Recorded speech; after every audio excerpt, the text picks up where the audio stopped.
पिछले 7-8 महीनों में हर हरबा जो है इस्तेमाल किया है इमरान खान साहब ने। वर्सी को जो है वो अपनी सदारत के जो ओहदा है या सदारत की जो टर्म है मुद्दत जो है उसकी लेगेसी के तौर पे छोड़ना चाहें वो। मेरा ख्याल है कि कोई ऐसी झगड़े वाली लेगेसी जो है प्रेसिडेंट साहब जो है ना वो नहीं छोड़ना चाहेंगे। मेरी अपनी राय है, मेरी ज़ाती राय है कि कोई ऐसी कंट्रोवर्सी को जो है वो अपनी सदारत के जो ओहदा है या सदारत की जो टर्म है मुद्दत जो है उसकी लेगेसी के तौर पे छोड़ना चाहें वो।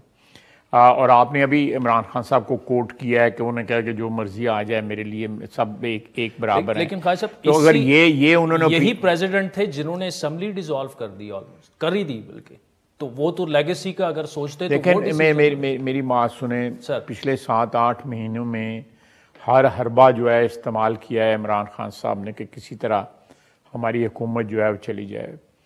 रोना धोना एहतजाज, कभी जिस तरह कभी सॉफ्ट, कभी जो है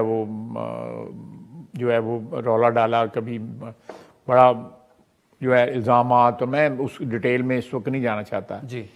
मेरा अपना ख्याल है कि उन्होंने 7-8 महीने जो है पिछले जो गुजर गए हैं उसमें ये उसका तजर्बा जो है उनके सामने आ गया है कि अब ये चीज़ें जो है ना एक कि मैं लॉस के मैं क्या वर्ड यूज़ करूं कि ये एक आइनी तरीके से या कानूनी तरीके से या पार्लियामेंट्री तरीके से या सियासी तरीके से इसको हल कर लिया जाए बजाय इसके टकरे मारे। मेरी असेसमेंट है, मैं बिल्कुल गलत हो सकता हूं।